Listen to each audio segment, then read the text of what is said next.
colors. Numbers can be associated to any color. There's no direct link from a number to a color. However,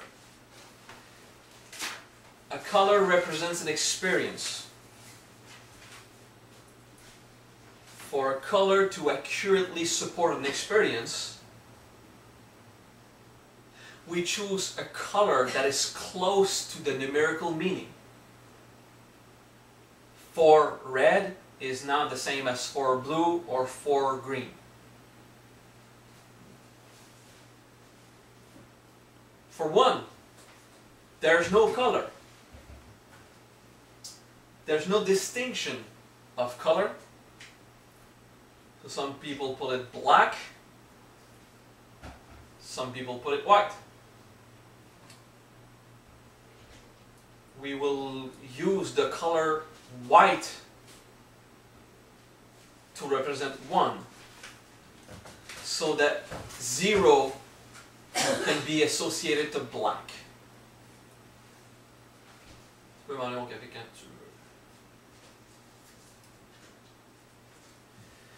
So if black becomes 0, I didn't tell you what 0 was yet in numerology. If black becomes 0 and 1 is white, 1 is the totality of colors as white. 1. As opposed to the principles of unity, which is all colors in a rainbow. As a rainbow, you still distinguish the colors, but they are together, and that's not white. To 6, we will not associate the rainbow. We'll associate gold, or yellow, or orange.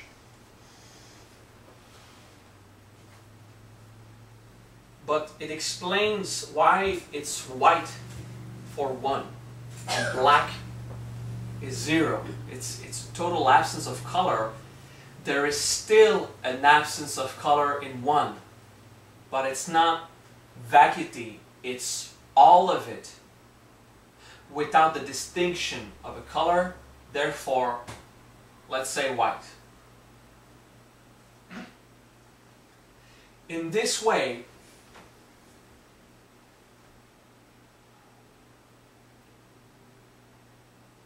in 1, there is still no creation. There's nothing to be aware of creation. There's nothing separated to conceive something as existing. So 1 is still not existent. But it's not vacuity. It's everything. But not yet. Not yet. Like Jerry would say. So 0 is vacuity. 1 is everything.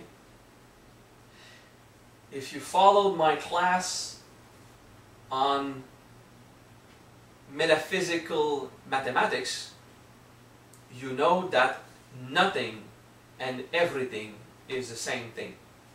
But nothing. Yet.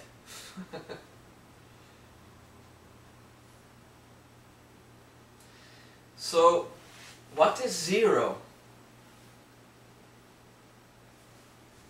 0 is the whole of everything and nothing at the same time. It is the good 0. The dark 0 would be oblivion, the ceasing of existence. But we don't see it in numbers. There's only 0 with no positive or negative.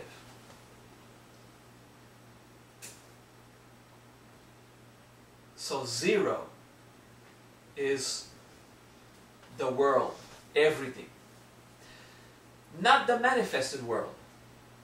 The manifested world is 22, or 400, 400. That form in all those planes, all these worlds, the totality of manifestation. So 0 is the world, or the everything. 1 is that potential consciousness of everything. 0 is that everything that we're conscious. So 10, 1 plus 0, in Notaricon or Gematria, in this case Notaricon, it still is, I'm sorry, in Gematria, that's the numbers. In Gematria, 10 is still 1. But it conceives that there is an everything conscious of. And with 10, intelligence starts. Without the substance of 9, there's no substance of mind to think. There's no substance of feeling to feel. There is feeling, but it is conceived consciously only in the 10. So that's the 0. 0 by itself is just the non-distinction. It's not nothing. It's the non-distinction of everything and nothing as the same. So it's conceptual. 0 is seen alone, or as a final, or as a medium, but never in a first position. Don't have the number 010. It's just 10, you know. Unless it's a bank account with lots of zeros before, or a serial number. So we don't consider multiple zeros in a number when they are before a digit. That is only because of our human systems, where we insist in having 7 numbers in some account or membership thing, serial numbers. It's not the real value. Okay? If you do interpretation, the first zeros they don't exist. Okay? So 0 is alone on itself, or after something else. Okay? But there's no number that starts with 0. Unless it's nothing. So 0 is a plane, a world, a gradation. 4,000 is the form of the Triloka, of all worlds, in the 3 way of mentioning it. 100 is that conscious of something, 1 0, another 0. So conscious of something in the world. Okay, it's just going further. So that's 100 is the kaf, the letter of the consciousness behind. It's just to give you an idea. So if we want to associate colors, we will suggest Kabbalistic colors that usually support numbers. For 1, it will be white.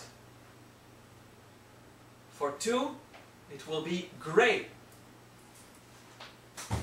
It's still white, but not just that. It's still 0.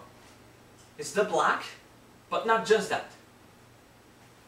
It's the entire range of something before the nothing of black and the everything of white. So gray means something. So 2, in position 2, and for the Sephira Chokmah, we have gray.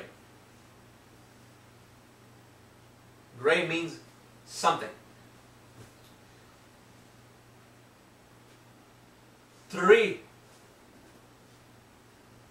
is not absolute darkness. It's very subtle, very elevated, but still hard to understand. The original expansion. So it's almost black, but not gray.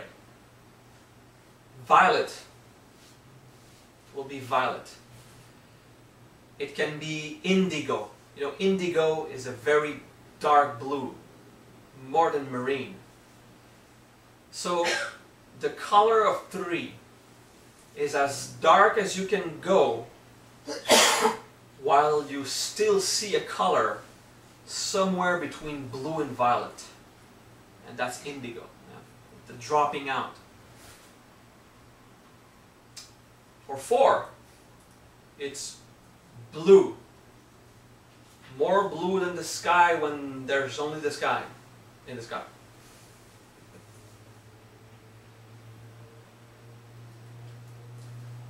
It's not pitch black, it's pitch blue. We say azure blue sometimes in colors. Not as dark as Lapis Lazuli, but almost. It's a rich electric blue. And that blue is a symbol of peace and equity.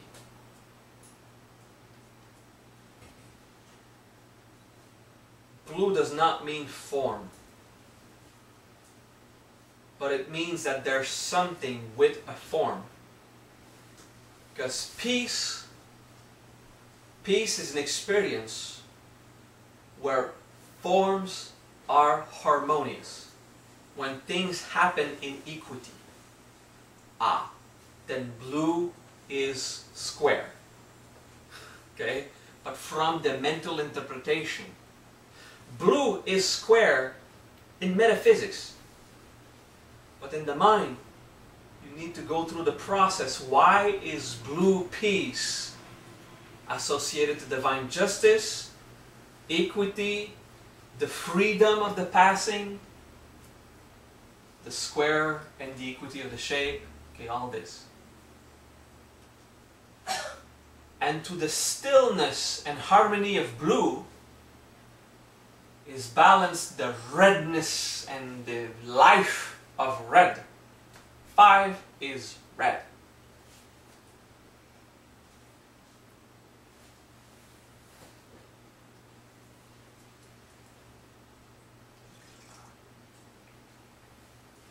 Applying a force. The beginning of heating. The sustaining of power. Life. Red blood. Red heat. The ultimate heat is white. But we say red when it's hot. Although fire is orange and yellow, we say red for hot. It's a feeling. It's not just heat, it's potential to apply force. It's strength. Gevura is red for that. For wisdom, 6, communion. The color will be gold when it is a pure wisdom. It will be yellow when it is wise, but not in the purest wisdom of communion. Wise as in a good mind, a well-thinking, yellow. And orange when it is about the binding. The 6 is orange. That's why we have these 3 colors for Tiferet in the Tree of Life. Why is 6 orange? Why is orange attachment? The chakras, red, orange attachments, okay? And then another level of attachments here, yellow, green, blue, peace, throat, 4, passage, absconse color, a weird color, jade and black, and then you have the violet here or the indigo and then the violet on the head. It depends on which system, but usually dark indigo, third eye, violet on the crown. Okay. So for Tiferet, for the sixth, for the number 6, orange. But 8 is also orange. There's also a principle of combination in 8. The combination of 2 triangles in 6, the combination of the 2 squares in 8, that binding. Orange is combining, regardless if it's the 6 of unity or the 8 of accomplishing something, of realizing or doing something. Okay?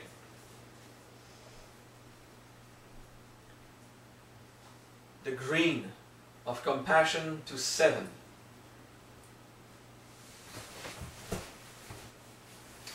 I'll review all the colors again with the story. To 7, green cannot be understood unless I explain the story. Green is nature and green is creativity. Green is creativity in this sense. There is nothing intellectually intelligent in a forest. But just by itself it will produce an infinite array of forms of life. It naturally expresses variety, possibilities. In the green of natural forces, creativity is inherent and it doesn't need to think about it. It just happens. Now, what's the link with the victory of 7? Take any human infrastructure and stop taking care of it. You put a road of asphalt in the nature, in a forest.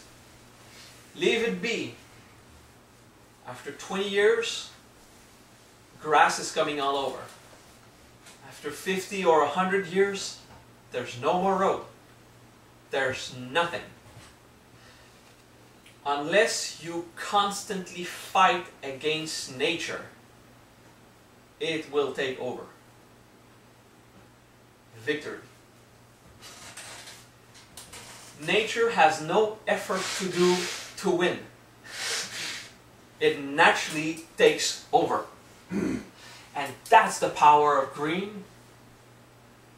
And that's the power of victory. And that's the power of creativity. And creativity commands with the hard sword. And it will take over. It does not need orders from a superior. Nature does not need a plan on how to rebuild the forest. It is naturally the essence of creativity. Therefore, it is unstoppable, and therefore it is Sri Ganesh.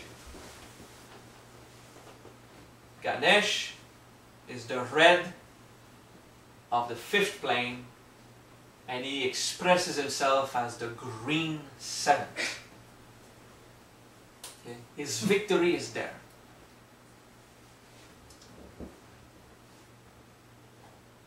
If you build a road in the forest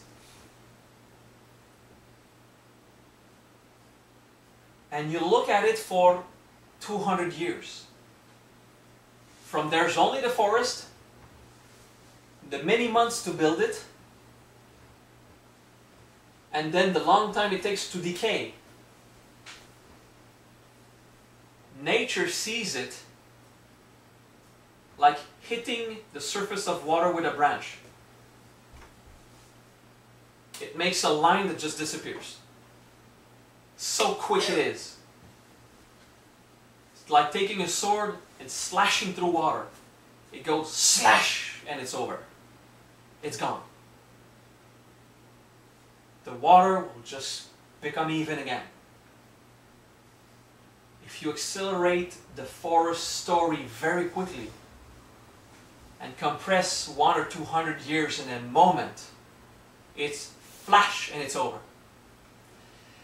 That is how impermanent is every human structure. Even those that you think is permanent. It is the infinite moment of time where as a human you thought that you had conquered something. And after 100 years, there's not even the mention of you. It's over. Just flat out. No one will talk about it. Okay? So that's human impermanence. And that is the ego's disappointment, the deception. When it doesn't feel it is accomplishing anything, it will quickly be gone. If you want to stay human, you will be crushed by the victorious nature. Inspiring, eh? So that is green.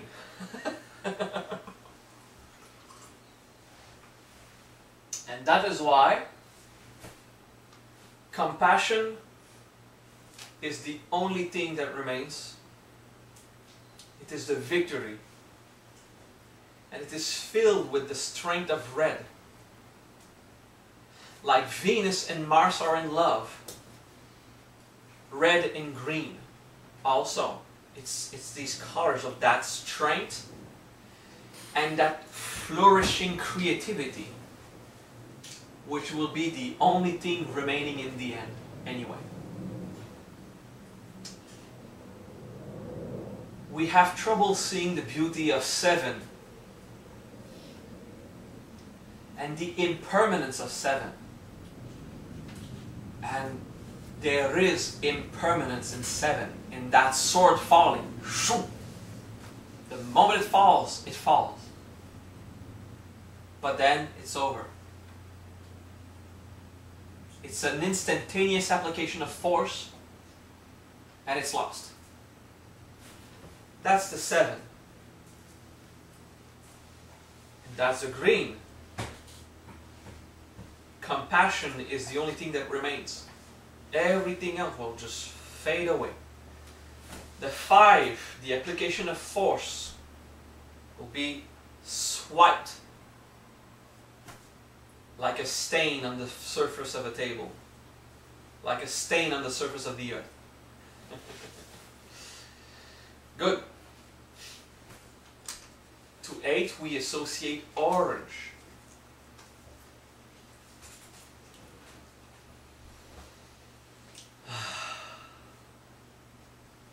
Or yellow, but the primary color is orange.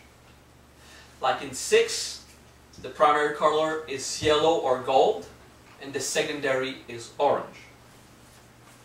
For 8, the primary color is orange, and the secondary is yellow. It's reversed, because the primary function of 8 is the assembling of components and the building of attachments, henceforth.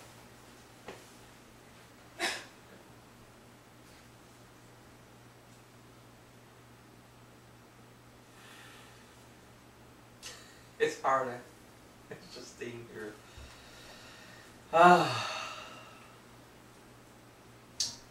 For 9, violet or blue. The primary color of 9 is violet. The highest substance. It is mud as a metaphor, but the highest light as a reality. The highest light is as dense as mud from the point of view of God, the unsubstantial God. So light, the highest is violet. So to Levana, or the vital plane, we associate violet as the most beneficial color. Secondary is blue, to have a harmonious life.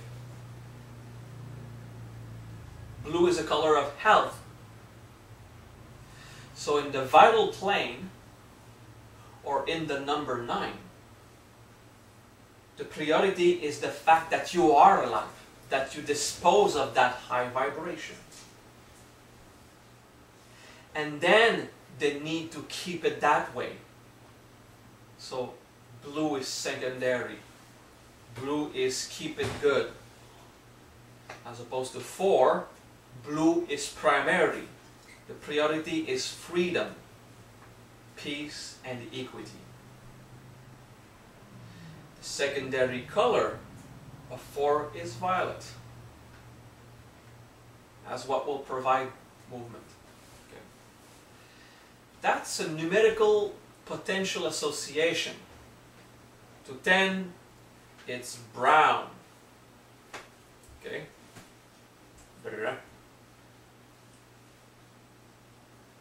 Find out why. It's a mix of green and blue, and it's all the colors. Just put all the colors brown.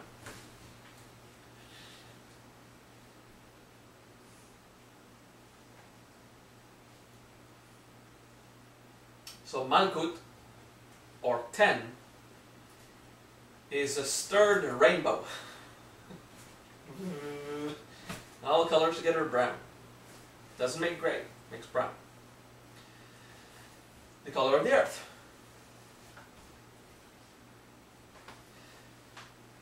Now that the bridge with numbers is done, I'll let go of the numbers and go only on the color.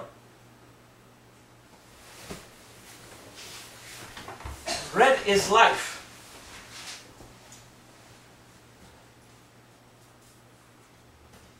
Burgundy, which is some kind of wine red, wine dark red, is also a beautiful color. But if your red looks like stain, it's a problematic red. It is a red of losing life force when red is brown. Okay? Your burgundy is just a background of infrared, of life, mysterious. Pure red is the beautiful red, the fireman red. I'm speaking to people around the world. Maybe your firemen are not red in your country, I'm sorry. The Christmas red. Oh, some people don't celebrate Christmas. Okay. A bit more luminous than blood. That's the red of life. That's the strength. That's the power. That's base chakra. It's well seated. It's strong. And it's here. Base chakra, red. To orange, second chakra. I'm doing the colors. To orange, emotional understanding, emotional phenomena, and desire. Orange is the color of desire. Like the fruit, the orange tastes sweet. It also has this this flavor, this property of the color orange. Everything you find in nature, as it naturally happened, will respect this philosophical color explanation. Okay? Nature does not respect what I teach about colors. That makes no sense. What I teach of colors is what nature already revealed. If a fruit is red, it's supposed to give life or kill it. Some of them are poison, but it has to do with life. It will not just be to have good bones, you know, like an orange. It will have an access to your blood. It'll affect your blood. Red fruits, for example. An orange, mostly the teeth, the gums, the bones, vitamin C, various functions in the body. There is life force in there because of vitality and the sweetness. But the properties of the orange fruit, philosophically or metaphysically, is about desire, wanting, and will. Orange is not just desire, certainly not just sexual desire. It's willpower. So there's an autonomy of wanting. In red, it's not will. It's just power, just strength. But the will, the want, the longing for the wanting, the desire, comes in orange. And higher, solar plexus, for example, the orange will become the yellow. And the yellow is the knowing what you want or not, the understanding. So intellectual knowledge, which is between the emotional and the mental plane, all that area, the intellect and knowledge is yellow.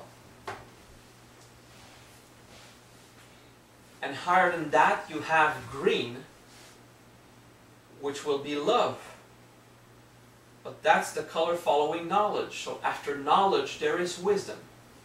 And green, in wisdom, there's the experience, there's the compassion, and there's the victory of an awakening, of grasping the intelligence.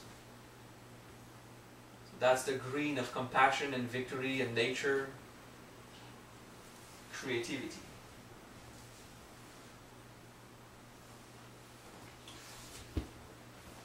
If you go up in blue, that compassion is a higher understanding. So yellow is the low understanding of the intellect. Blue is the higher understanding. And the color in between is the compassion that allows a transition between knowledge and wisdom. And of course, forgiveness that brings peace. Okay. But green is not a transition color. It's a full color in itself. It is that power of everything. The transcending locality to wholeness. Yellow is more local. Blue is more global. And green is the allowing, the fusing. It's communion. Green is communion, for example. And blue, you have again the peace. Higher than blue, dark blue, indigo. Then it's more profound and severe. It's equity but strict. Where human rules falls and the true nature starts. Because black vacuity is starting to influence it.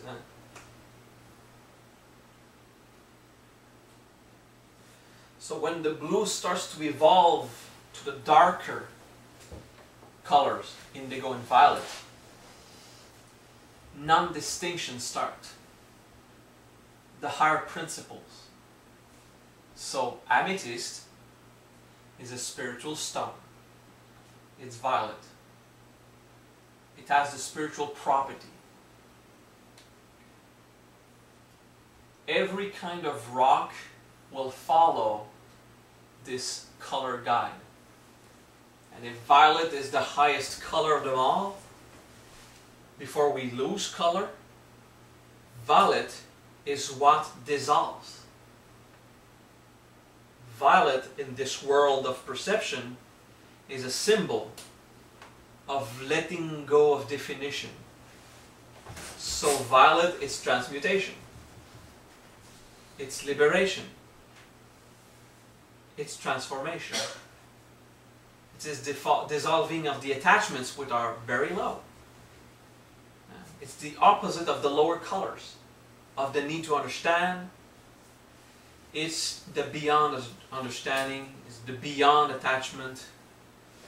Violet is that very intense fire that just destroys natural conceptions and reflexes.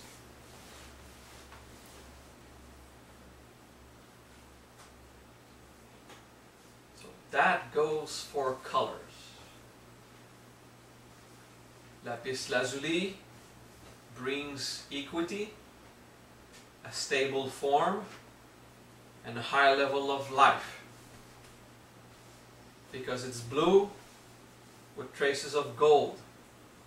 It's not gold, it's pyrite, but it's metal. So it's rock with metal.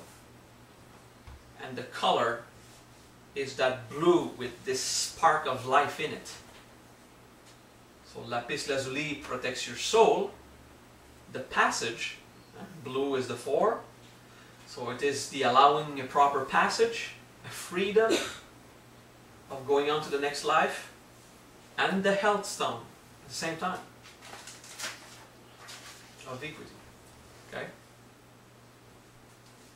Jade is a color of compassion, but there's a bit of white in jade. It's foggy. So it's jade, compassion. It's a green of compassion with a white of everything, of divine perception, of transmuted kundalini. Emerald green is a green of here, nature victorious, how God planned it, that will just take over. It's accepting our vulnerability. Victory is not us victorious, is God takes over. And finally our problems are resolved because we allow the takeover of the higher realm, the higher force. So that's the difference, for example, between jade and emerald.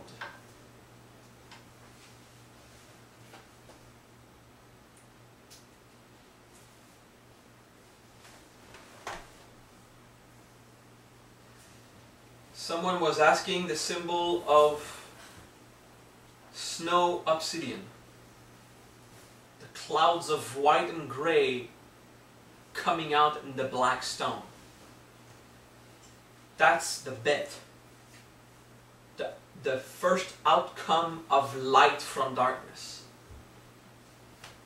So it's a stone of creative forces, not of natural creativity, but of the primordial forces that will act, of manifestation. It's a stone of manifestation. So what's the difference between onyx and obsidian? Both are black, both are volcanic.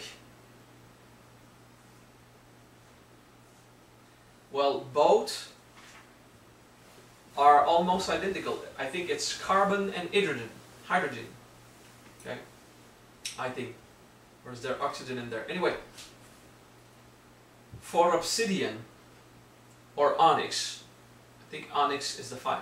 So obsidian is 4 because there's 3 atoms of one thing and 1 of the other. And the onyx is 5 because there's 3 atoms of something and 2 of the others. It's just, but it's exactly the same components, obsidian and onyx. One of them is active with a total of 5 atoms. One of them is passive with a total of 4. I just forgot which one's who, but I think onyx is the active, obsidian is the stable, peaceful, black. Okay. Passe tout le temps une question.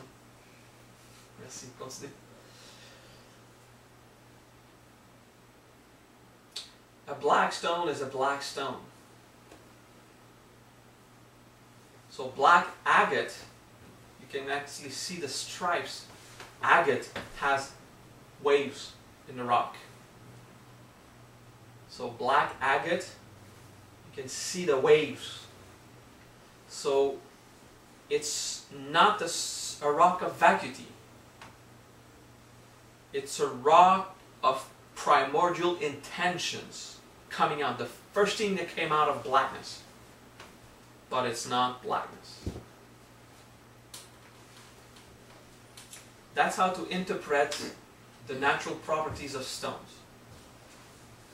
Take the colors, check the numbers that go with it, and it will explain it.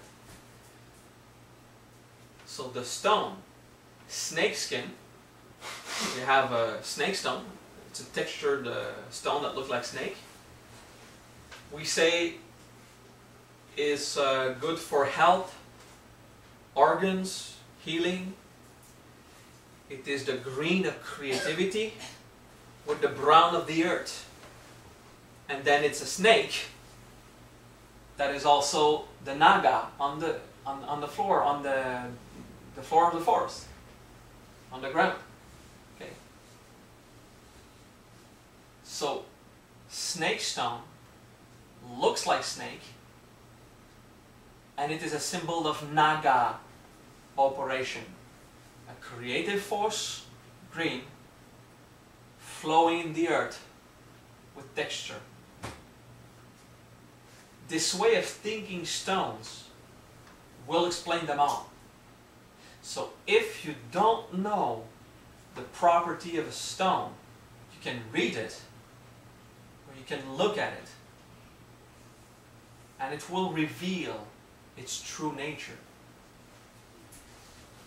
Because all these guides and books on stones, they are all written on that basic observation, which is the first Kabbalist and the first shaman,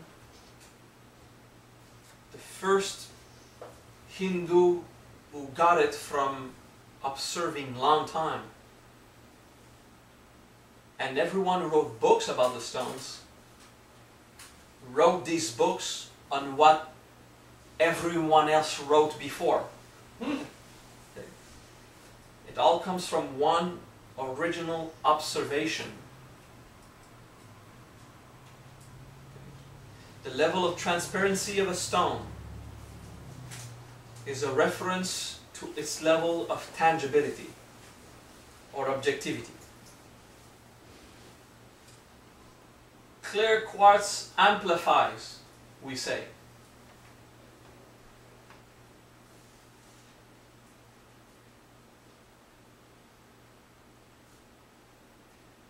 Clear quartz is objective. It does not amplify. It makes something clear. So you have the impression that it's more. It's just clear. That. It will flow an energy exactly as it was meant. It's clear. So it does not amplify. It makes it obvious. Just a difference.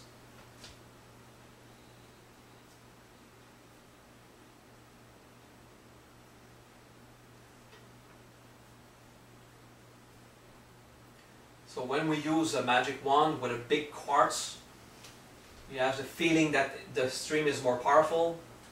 It's just that it's focused on your intention. It does not just dissolve. You use a stone to represent that focus, that alignment. And that's it. Okay? That's why it seems more powerful.